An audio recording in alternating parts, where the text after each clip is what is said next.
It can be said that disability is an open club. Anyone can join at any time.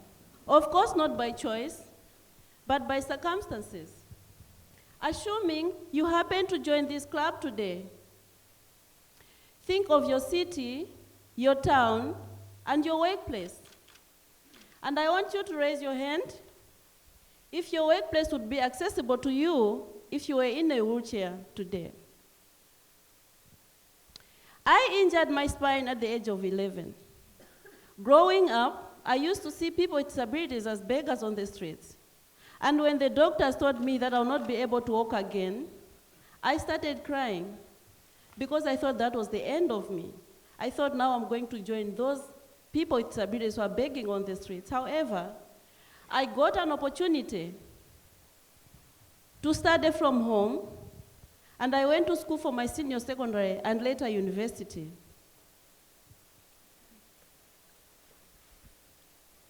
I graduated with a Bachelor of Science in Information and Communication Technology and later with a Master in Public Policy and Governance. Before I got injured, I wanted to become a nurse. However, the dreams of becoming a nurse were shattered because I had never seen a nurse in a wheelchair. A nurse is supposed to be walking up and down to assist his or her patients. So you can see that career options for people with disabilities are already limited. For example, you cannot become a nurse in a wheelchair. You cannot enroll to become a soldier in a wheelchair. And you cannot become a pilot if you're blind. After I graduated, time for me to look for a job came. I was invited for 3 interviews with 3 different international organizations. At the first interview, I did the interview right in front of the reception because the building was inaccessible.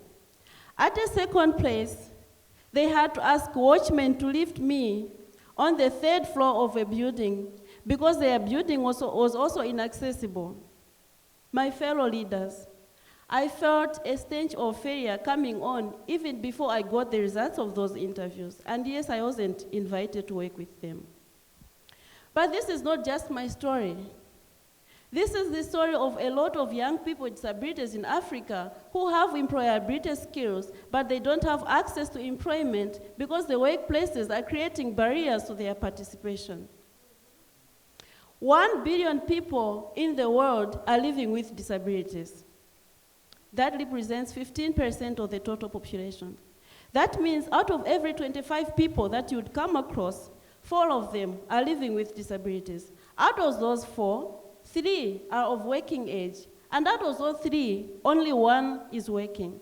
That is the situation of people with disabilities in Africa. I want to ask you a question. What would happen if people with disabilities don't have access to education, they don't have access to health, and they don't have access to employment? The situation of people with disabilities can be changed in Africa. We can make the change. Yes, a blind person in a wheelchair, yes, a blind person cannot become a pilot, but they can help to lead Africa to her destination. Yes, a person in a wheelchair cannot become a nurse, but they can help to heal Africa. Yes. I'm counting upon all you young leaders today.